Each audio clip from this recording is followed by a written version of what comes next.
자, 오늘 10월 26일 시장이 다시 큰 폭으로 상승하고 있습니다.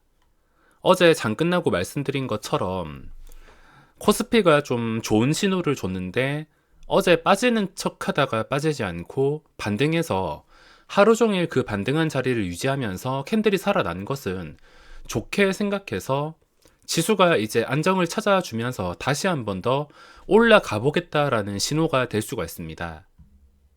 그동안 이 하락 추세가 정말 지겨웠지만 추세를 바꿀 수도 있다는 신호가 될 수 있기 때문에 지금 신호를 잘 잡아야 됩니다.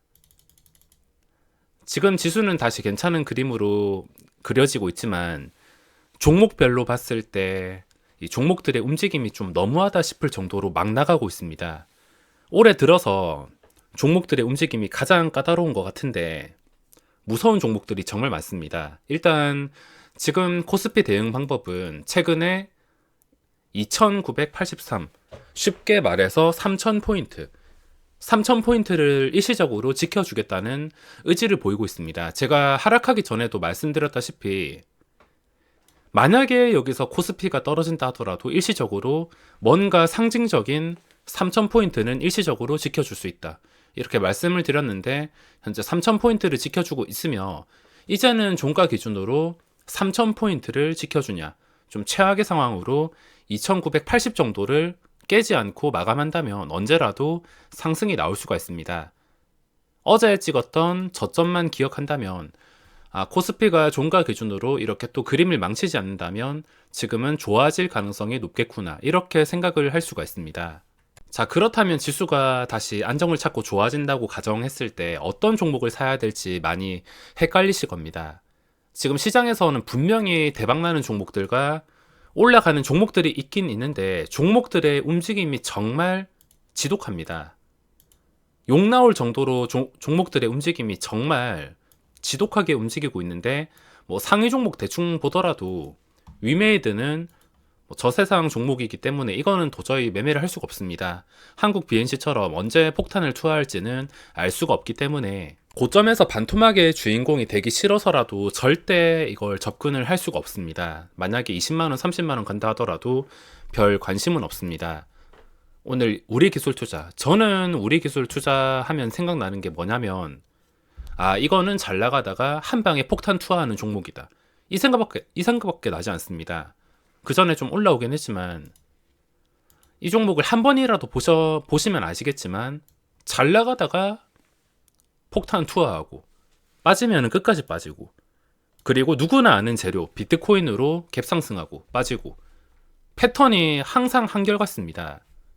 변하지 않고 이 패턴이 유지가 돼서 오늘 오전에도 좀 혹하긴 했지만 언젠가는 폭탄 투하하겠다, 오늘 설마 이거 신고가 다시 찍어주나 싶기도 했지만 이 종목의 특성을 절대 무시할 수 없다 생각을 해서 이거는 손도 대지 않았습니다. 그리고 아모그린텍 지금 움직임이 굉장히 지독한데 상하가 가는 척 했다가 계속해서 하락하고 있습니다. 자, 이렇게 종목을 잘못 잡으면 시장이 좋아도 한 방에 큰 돈을 잃을 수가 있습니다. 그래서 지금 종목을 어떻게 고르고 어떤 종목을 사야 되냐, 이게 가장 궁금하실 겁니다. 제가 오전에 올려드린 영상 참고해 보시면 종목을 고르는 기준가 있고 매수 포인트를 설명해 놨습니다. 적당한 눌림목을 잘 활용할 수 있다면 시장이 아무리 이상하게 흘러가고 종목이 이상하게 흘러간다 하더라도 수익을 낼 수 있는 구간이 있는데, 그렇게 하거나 단타 치거나 눌림목을 계속 지켜볼 자신이 없다면 차라리 3000포인트를 두고 지금은 레버리지가 답이라 생각합니다. ETF나 메타버스 ETF, 이런 것들이 지금은 답이라고 생각합니다. 시가총액 상위 보시면 지수가 만약에 좋아진다 하더라도 지금 상위 종목들 이게 끝까지 반등할지 반등하다가 다시 내려앉을지는 알 수가 없으며 지수가 상승한다 하더라도 아마 번갈아 가면서 오를 겁니다. 오늘은 다 같이 이렇게 오르긴 하지만 만약에 계속 오른다면은 올랐을 때 어떤 종목은 오르고 어떤 종목은 내리고, 내가 올라가는 종목만은 고르기가 어렵기 때문에 적어도 지수와 소외되지 않기 위해서는 지금은 레버리지가 답이라 생각합니다. 종목들의 움직임도 까다롭고 이 까다로움에 버틸 수 없다면 ETF가 답인 상태입니다.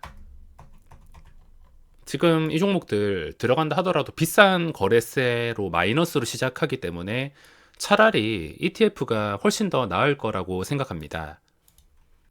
만약에 매수했다가 떨어지면은 사람에 따라 다르겠지만 여기서 진짜 최악의 상황으로 다시 2980까지 떨어진다. 뭐 떨어진다 하더라도 아래 꼬리 달면 상관없는데 떨어져 가지고 종가 기준으로 좀 안 좋은 캔들로 이런 식으로 마감을 해버린다. 그러면 그때부터 경계를 할 수밖에 없는데 2980 정도까지는 충분히 버틸 수가 있으며 항상 매수할 때는 뭔가 중요한 자리, 기준이 되는 자리와 거리가 멀지 않아야 됩니다.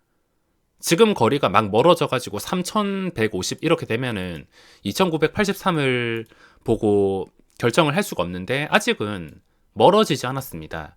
멀어지기 전에 근처에서 공략하는 게 만약에 이게 잘못 풀려가지고 하락한다 하더라도 손실을 최소화시킬 수가 있습니다. 어떤 매매든 간에 내가 들어가서 실패했을 때, 적중하지 않았을 때 손절을 최소화하고 잘 빠져나가서 그 다음 기회를 노릴 수 있도록 준비를 해야 됩니다. 이 방향을 맞추는 것은 거의 불가능하기 때문에 각 상황에 따른 대응책을 전부 마련해야 됩니다.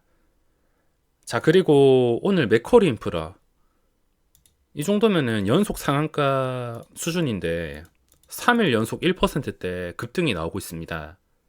저는 이걸로 노후 준비를 좀 하려고 여기서 제발 한 호가만 더 빠져라 하다가 못 샀는데 결국에 10% 이상 올랐습니다. 지금 이제는 진짜 포기해야 될 것 같은데 저처럼 좀 싸게 사려 하다가 이런 대박 상황을 놓치는 경우도 많긴 하지만 지금 이 원칙을 지키지 못하고 내가 지금 당장 사고 싶다고 마음에 든다고 덥석 물었다가는 큰일 날 수가 있습니다. 배당주는 이게 몇 년이 걸릴진 모르겠지만 혹시나 몇 년이 걸려서 내려온다면 매수하고 내려오지 않고 뭐 14,000원, 15,000원 가도 매수는 하지 않습니다. 아쉽긴 하지만 완벽하게 놓쳤기 때문에 이제는 저랑 다른 세상의 종목이 되었습니다. 자, 오늘도 메타버스 관련주들이 굉장히 강한 상태인데 저는 장중에 단타를 잘 치고 있지 않습니다. 오늘 단타를 친 것도 장 시작 전에 테슬라가 좀 급등해서 테슬라 관련주들이 많이 올라왔습니다. 저는 그런 누구나 아는 소문난 잔치로 갭상승이 뜨는 것을 별로 좋아하진 않습니다. 소문난 잔치고 누구나 아는 정보이기 때문에 테슬라가 10% 이상 급등했다. 그걸로 매수해서 수익 날 거면 주식에서 돈 못 벌 사람 없습니다. 관련주들이 전부 다 좀 높게 갭상승이 나와서 오늘은 테슬라 관련주는 매매하지 말자. 전부 다 걸러버리자. 이렇게 생각을 하고 오늘 시장을 시작했습니다. 저는 그런 누구나 아는 호재로 인해서 급등한다면 그냥 제외를 시켜버립니다. 어차피 높게 갭상승 뜰 거고 합리적인 가격이 아니라 무조건 고점에 잡아야 되며 고점에 잡았을 때 올려주는 주체가 분명히 있어야 되는데 그 올려주는 주체가 오늘도 아닌데 갑자기 주가가 올라버린다. 오히려 반대로 흘러가는 경우가 많습니다. 잠깐 올라갔다가 윗골이 길게 달거나 KC도 관심 종목으로 분류해놨고 좀 자연스럽게 호재 없이 조용히 거래량 실어가지고 올라오기를 바랬는데 오늘 하필이면은 8% 갭상승이 나왔습니다. 이것 때문에 바로 포기. 차트가 아무리 전 고점 돌파한다 하더라도 올려주는 주체가 오늘이 아니라면 오늘 오를 수가 없습니다. 오늘 테슬라 제외하고 시작한 다음에 거래대금 어떤 것들이 올라오는지랑 그리고 메타버스 관련주들 지금 메타버스 관련주들이 급등이 나오고 있습니다. 대장주 이어가지고 여러가지 종목들이 급등이 나오고 있는데 자이언트 스텝은 이 순간 신고가 근처까지 올라왔습니다. 그만큼 메타버스 이거 ETF 상장 이후에 시선을 조금 더 많이 받고 있는 것 같은데 지금은 많은 종목들이 단기간에 급하게 올라온 느낌은 있지만 이게 쉽게 끝날 재료는 아니라 생각합니다. 이번에 올랐다가 잠잠해지고 그 다음 기회도 충분히 노릴 수가 있습니다. 이미 놓쳤다면 무리해서 추격은 하지 마시고 좀 쉬어갈 때 매수 타이밍은 항상 시장에서 시선을 덜 받을 때 괜찮은 종목이 거래량이 줄고 잘 빠지지 않을 때 그때만 들어가야 됩니다. 올라갔을 때 매수하는 게 아니라 시선을 좀 덜 받을 때. 그리고 오늘 하루 종일 매매한 게 아모 그린텍입니다. 거래대금 상위에 신고가. 자, 테슬라 관련주를 안 한다고 했는데 이것도 테슬라 관련주이긴 한데 다른 종목과 좀 다른 것을 확인할 수 있습니다. 다른 종목들은 전부 다 오전에만 움직였다가 끝까지 떨어지기 바쁘고 거래량이 없는데 이거는 거래대금 상위에 올라와서 신고가 그리고 양봉을 유지해줘서 나중에 떨어질 때 이때는 못 잡았습니다. 계속 끝까지 올라가는데 못 잡았고 나중에 떨어질 때마다 계속 분할 매수해서 상승하기를 기다렸는데 하필이면 딱 여기서 털렸습니다. 여기서 올라가는 척 하다가 또 떨어지는 것 같아서 여기서 좀 오랜 시간 동안 버텼는데도 실망감 때문에 던졌는데 저를 보고 있었는지 던지자마자 이렇게 장대 양봉이 나왔습니다. 요즘에는 이렇게 첫 출발하고 거래대금이 몰리는 종목 장중에 빠질 때 들어간다면 더 빠진다 하더라도 크게 위협은 없습니다. 어차피 거래대금 때문에 받쳐주는 매수세가 많아서 크게는 빠질 일이 없지만 이런 종목을 최고점에서 막 추격 매수한다면 굉장히 위험할 수가 있습니다. 이 뒤로는 제가 손을 뗐는데 상한가 근처까지 가다가 설마 상한가 가나 오늘 상한가 가면 좀 아쉬울 것 같은데 생각을 하다가 당연히 추격 매수로 잡을 수는 없습니다.